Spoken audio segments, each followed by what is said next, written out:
the Senator. We love our Senator, but we loved it so much we bought a bigger motorhome, and now we're going to sell the Senator to another family. Come around and let's take a look.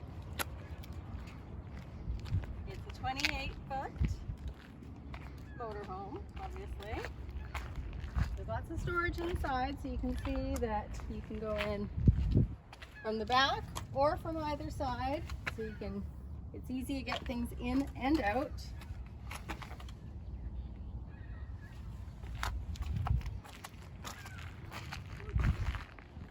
A little trick we heard was to keep pieces of Irish Spring soap in there because mice don't like it. And we've never had a mouse problem, so maybe it works. One of the upgrades we made a bunch of them, but we put a coated lock on, so our kids are old enough that we can leave them at the campsite and go for a walk, and they can lock up and go off, do their own thing, and don't need to worry about having and losing the key.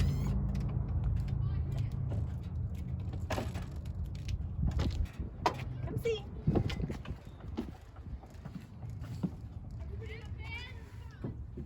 There's the Senator inside. One of the things we really like is the bunk.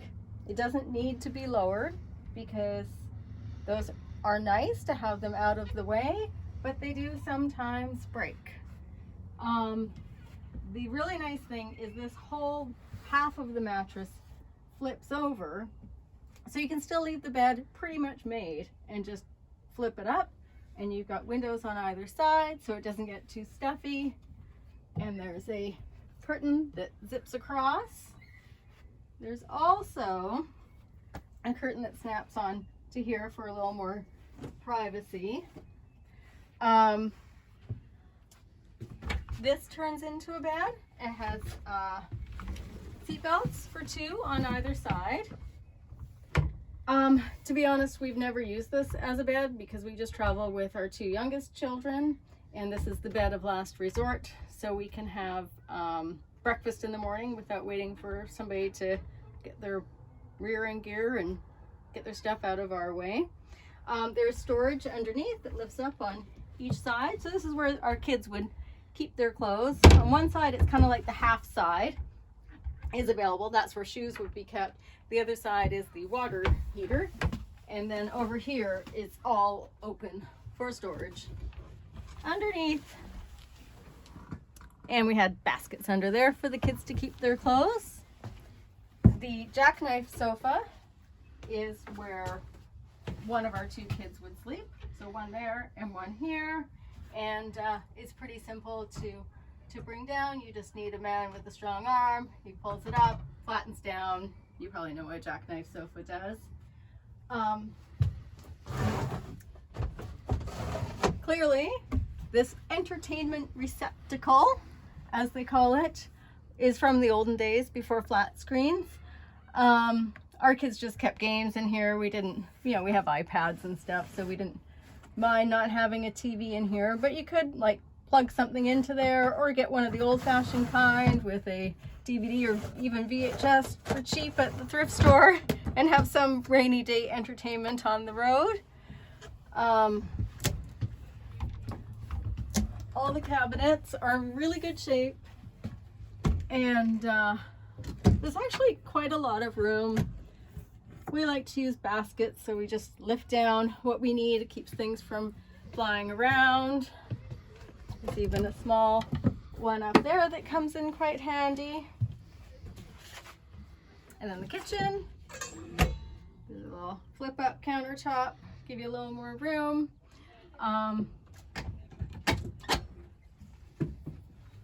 More room up here with a shelf. You can fit, well, we fit all of our dishes in here. Got a microwave, a hood fan, 3 gas burner stove, and an oven, which we've used. We buy those little pizza shells and stuff, and the kids love those. There's a drawer underneath for your pots and pans. A little bit of storage underneath the kitchen sink here.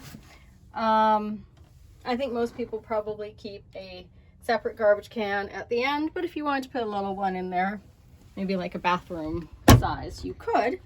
And 3 drawers. 1, 2, 3. Here we have fridge and freezer. It always worked very well for us. We used it more as our traveling vacation home, so we were never out in the woods for weeks at a time or anything. But for us, just going to the grocery store every few days, it was fantastic. And we never had any issues. There's another little drawer underneath. We didn't buy it new. The previous owners put a few little extra things on and actually came in quite handy, a place to hang your coat. There's a split bathroom here.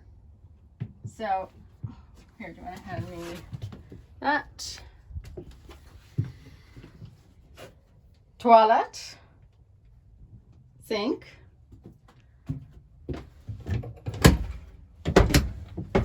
really big, whoops, medicine cabinet there. Lots of stuff can fit in there. Towel rack, and again, I guess the original owners put this in there, but it's a handy place to keep extra rolls of toilet paper or hand towels or whatever suits you. And then there's a little more storage underneath. 2 shelves. That's right, you can fit all that you need. And here, let me just get some more light in here. And then on the other side is a shower. It's a small shower. There's a shower head that lifts down. To be honest, this is the main reason we decided to upgrade. It's fine if you're not too tall, but if you're a tall guy, there's not going to be a lot of room, and it's not so much easy to squat down if you're a big guy. So, and speaking of tall guys, here's the bed. We upgraded the mattress when we bought it, so it's practically new. We only took a couple of trips in this, and we just loved it, so we just wanted to upgrade. We thought it was a good starter one for us. An RV mattress is typically a bit shorter, and so this is designed to be a walk-around bed. It's kind of a shuffle-around bed now, because we bought just a standard mattress because my tall husband needed a little more leg room, but I can still walk around. But I guess that all depends. There's a wardrobe here.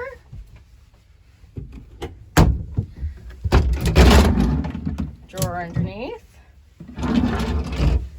Then you've got storage above. Don't store your kids' stuff above, or their dirty, sandy feet will be on your bed, trust me. And then kind of like a half wardrobe there. It's good for hanging up shirts or getting one of those hanging drawer thingies. That thingamabobber there is screwed to the wall, was an original owner thing, but it's actually a super handy place to keep your phone chargers, your phones, things that you need a home for them. You want them to be accessible but not flying around. So, you know, you could spray paint it, I suppose, if it's not to your liking. There's a drawer there. On both sides of the bed, I'm not sure if I can show it very well, but there are outlets so you can charge your devices. And, woohoo, let me back up. There's quite a lot of storage underneath, as well as the water tank, and then the storage can pass through to the outside storage there. So we should probably spin around and show a couple things at the very front that we upgraded. So our first trip was down to Disneyland, and going into the States, you hear a lot about them liking to sue people. So we got the dash cam recorder this thingamabobber here. And so it'll record what you're driving, and if you don't access it and pull it off, we've never had to do it, frankly, so I'd have to look up how it's done. It'll just, once the memory gets full, it'll rewrite over it, but you would have quite a bit of memory on there. So if there's ever any question, you could go back and have proof of what's happened. And also, being first-time RV owners, we wanted to put a backup camera in. The important thing to know that we found out the hard way is you have to have your headlights on for that to work. It's not broken if it doesn't come on right away. It just means turn your headlights on. But that is super handy to have that. It's all been very well cared for. In this handy dandy packet is, I think, every receipt and manual from the original owner down to us, and all the upgrades we made. Oh, we also put a nice new stereo with CD player, and you can plug your auxiliary cable in to listen to whatever you like along the way. We also, for security, installed what's called a kill switch, so you can flick this secret switch underneath the steering column. So if somebody did break in, and even if they had your key, if they didn't know that secret switch was there, they just couldn't start your vehicle, and you're not going to get back from Disneyland finding that your vehicle has been stolen or something. But that has since been disconnected. Could, I'm sure, easily be reconnected by the right guy, but we had a little mishap with a large foot getting caught up in the wiring and pulling something out. But that is there. It's all wired for that. Anyhow, that gives you a good idea of what it looks like. Bye.